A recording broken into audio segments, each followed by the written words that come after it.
I'm Donald Woolsey.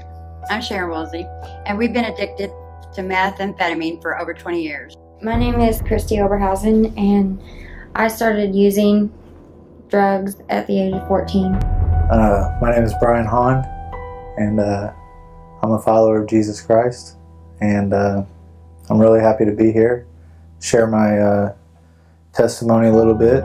I was incarcerated in December of 2012. December 17, 2013, we were arrested for manufacturing methamphetamine. My charge was dealing in methamphetamine. They had found a meth lab in my car. Well, I come to Branchville in February 2013 or 2012. This is my 5th time being incarcerated. I've been all throughout the state, mostly all drug-related offenses. I was married for 9.5 years. I was pretty unhappy. I grew depressed. I didn't realize how to deal with depression. You know, I self-medicated, but I didn't really handle it as well as I thought I did. That became our main thing in our life. It consumed our lives. It took our children, head them down the wrong path. We came from a drug addicted background, family, abusive, poor, and you know, those are kind of prerequisites for people that genuinely fall into those same patterns of lifestyle. I decided to turn to methamphetamine.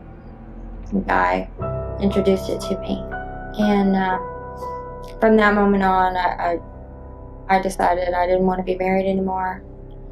Our children had been addicted to meth, pills, and alcohol.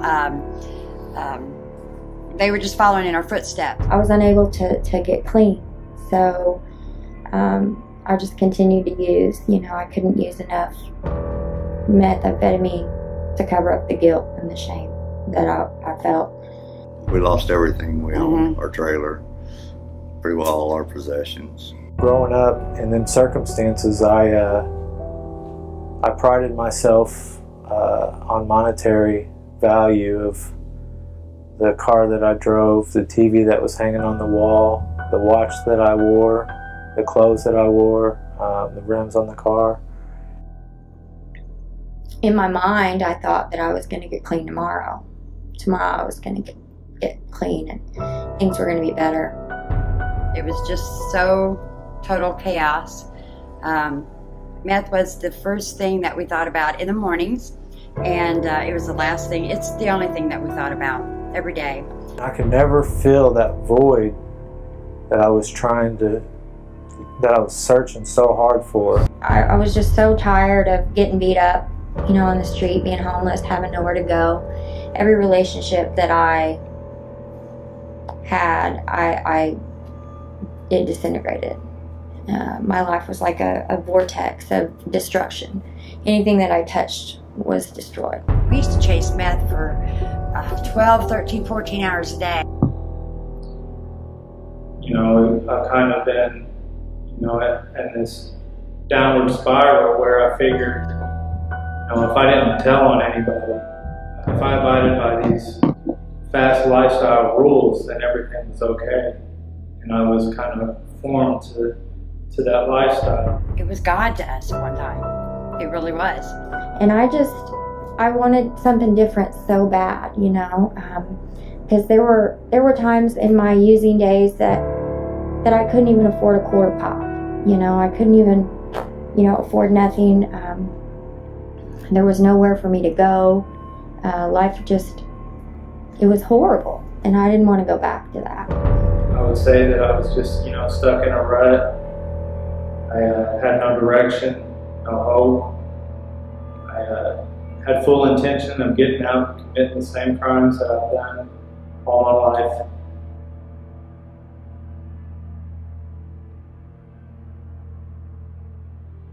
I'd been praying for the last year to God to stop us, to help us, because there was no way for us to stop on our own. I didn't think the answer was jail, but evidently, I'm not God. I knew God existed, and I had asked God into my heart when I was a kid, but I didn't understand. And it was that moment in that room when I said the sinner's prayer. I said it in my own words. I said, and I just cried out to God, and I asked him to come into my heart and into my life.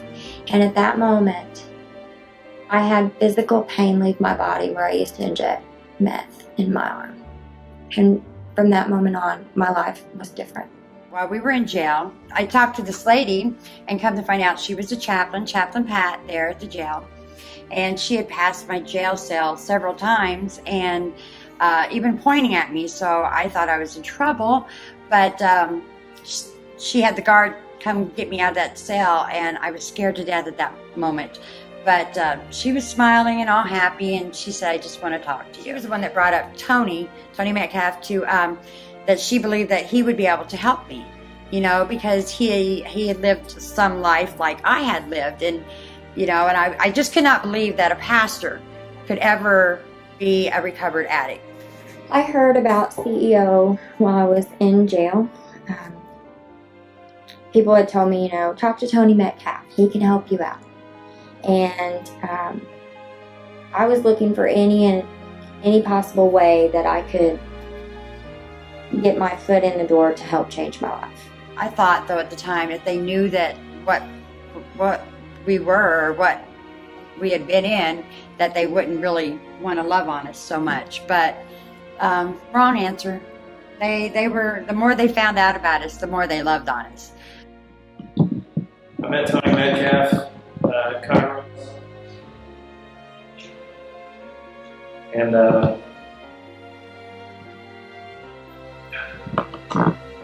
I didn't know him.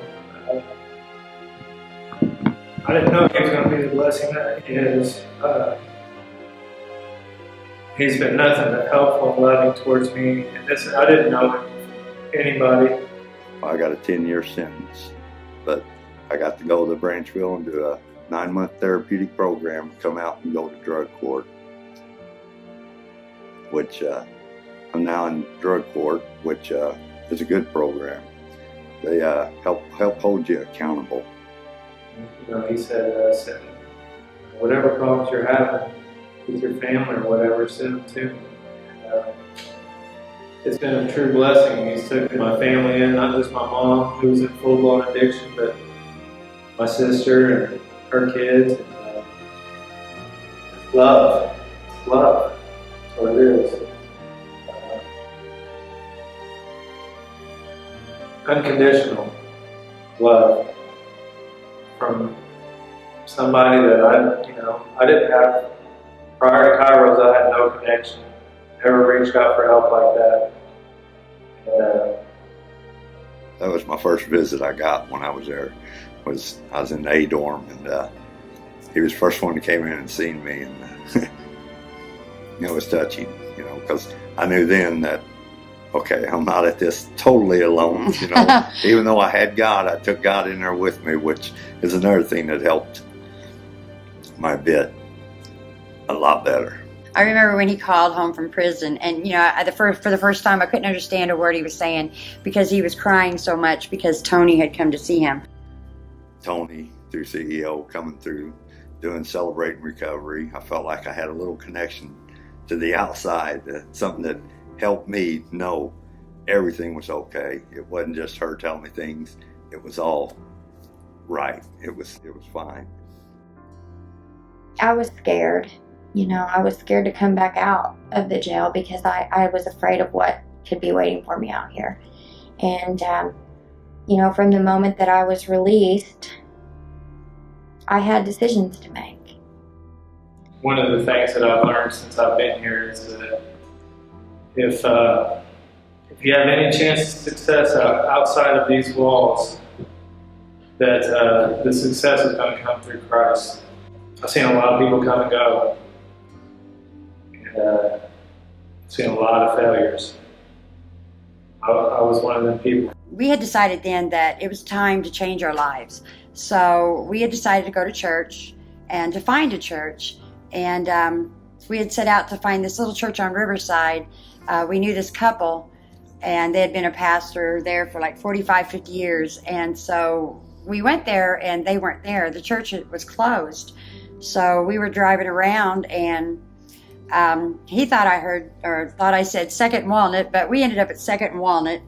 I really truly believe that God had led us to Second Walnut. Yes, definitely. And I had heard about churches embracing offenders, so I looked it up and contacted the CEO and scheduled a meeting with Tony so that I could find out about how I could get into the program. I didn't know where I was going. I didn't know what I was going to do. I had people that were willing to help me. I had a friend that was going to give me money, a car, place to live, shoes, clothes. And it's hard for the people in my past life to understand how I could choose to be homeless and go to the rescue mission instead of accepting this help. And I had made a decision through some guidance that and prayer that I had to completely turn my back on that old lifestyle and rely on Christ. We had talked to Tony, and so he had asked me what was I wanting, what did I expect from CEO, Churches Embracing Offenders, and I wanted just a little bit of what he had. I wanted to spiritually grow, and that's one thing I can honestly say through CEO. It's helped us to grow. They welcomed me with open arms, and they loved me. Tony has mentored me. He's become my best friend. He's my mentor. He's my pastor. He is somebody that I go to in the CEO for accountability, for structure. By me enrolling in CEO, it was then a part of my drug court program. And it was just something else to help keep me in line. And turns out that I enjoyed the class. You know, I not only learned how to think differently and apply positive thinking into my life, into my recovery, but I also made some of the closest friends that I have today through that program. They helped us out so much with just the little things in life. You know, they clothed us, you know, they feed us or they fed us, you know, spiritually and physically. And they were just always there.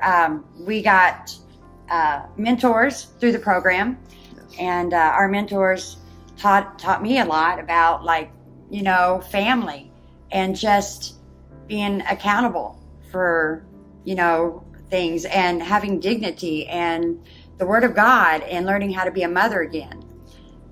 So we ended up finding us a church and a program that helped us grow and build our family back to the way it should be, and helped guide our kids more down the right path now. Right. Through Christ.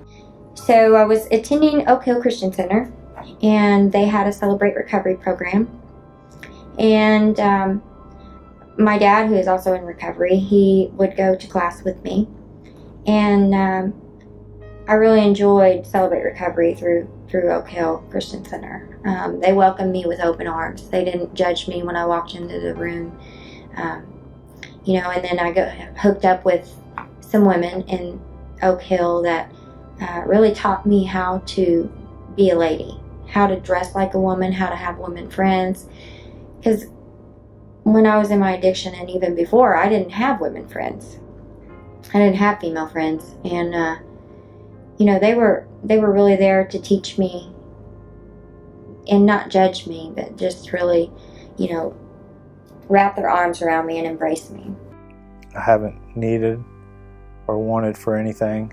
You know, my first month out, I was jobless, and I was taken care of. I can say that, you know, I've never had a need or a want that wasn't fulfilled through the church, through Tony, through CEO.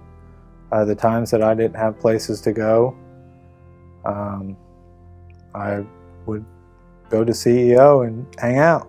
Churches Embracing Offenders is a program that gets you connected to people who are willing to help you, who are willing to guide you into a positive new way of life.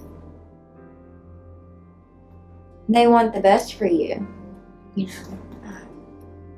when I didn't have hardly any clothes for work when I was applying for jobs, CEO helped me get clothes that I could wear at my interviews. My church had become my family so much. You know, you have mothers and fathers and brothers and sisters and cousins and, you know, I mean, and I just love them. You know, they became family. They were always there for me, always. I continued to go to CEO, to the Thinking for Change. I continued to stay in the middle of the boat in recovery. And I went on to graduate Churches Embracing Offenders. Everywhere we go, you know, we can witness. And we just want to tell people how much God's done for us. And how it's so good. You know, it's just amazing. And I can't believe that it took 48 years, you know, to get it. My relationship with Jesus Christ is personal. It is something that I never thought that I would have. You know, I used to look at people and envy them who were happy all the time. And I'm like, why are they happy? What do they have something to be happy about? Today, I'm happy, joyous, and I'm free. He transformed us. He's blessed us. And I don't know, he's just helping our whole family get back and get on the right track.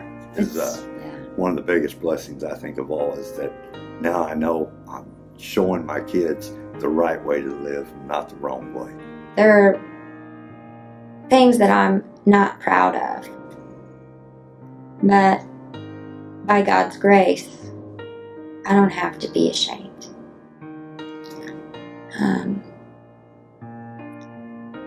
I continue to talk to people who are incarcerated and let them know that there is another way. Because when I was there, I remember thinking, wow, I wonder if I could do that one day, and it's coming true. God has restored so much in my life. It's just like how it was before I was in active addiction. My life has been completely restored. God calls the impossible. He calls the lowest of people. That's when he gets you, when you are the most broken. And he changes you. He can change things about you that you can't do yourself. And I know if it wasn't for God, that we wouldn't be sitting here today. You know, we would be worried about out there somewhere, or we would be dead. Where I knew the answers were as simple as follow me. And, you know, we all fall short, but through the grace of God, you know, and through Christ, we're made worthy. I take pride in that. I take pride in being able to stand up at church and sing to God and read my Bible every morning and prayer and meditation. It's something that I had been searching for my whole life, and I didn't realize it was that simple. My mess is my message.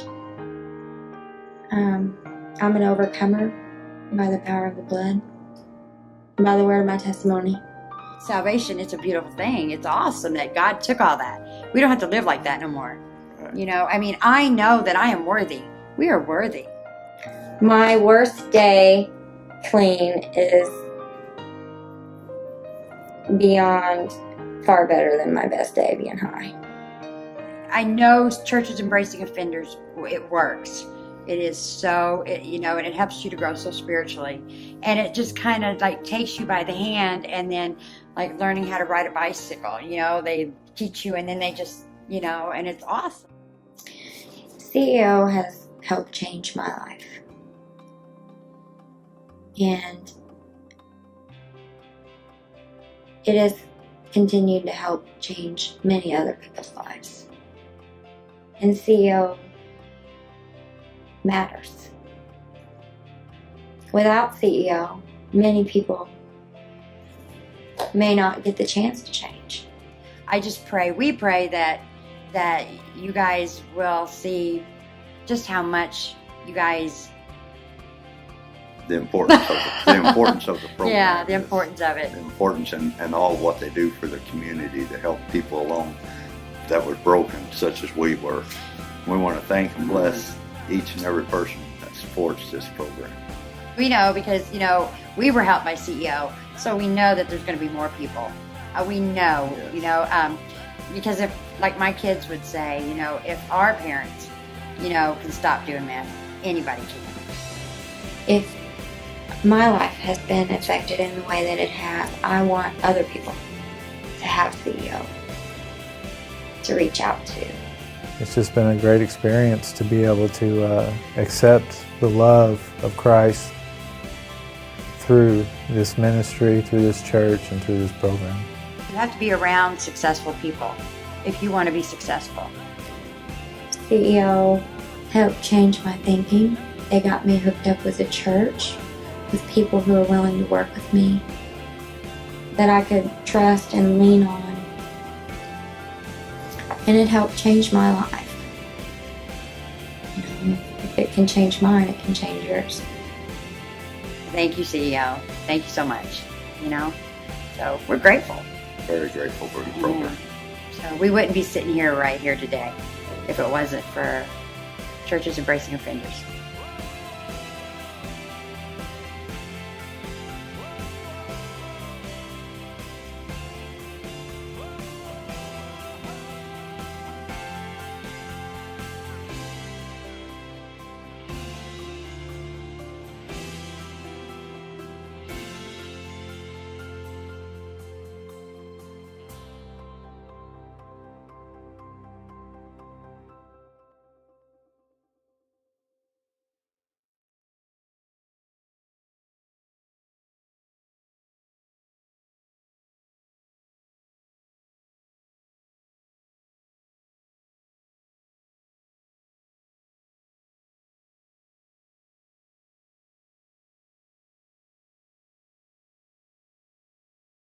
When the enemy starts to come on, just the three simple words of Jesus, Jesus, Amen. Jesus, Yeah. just takes it. He can just pull it.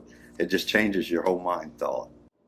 CEO has been there to answer questions that needed to be answered when I needed spiritual direction. When I was, which way should I turn? I had somebody to ask that I could trust.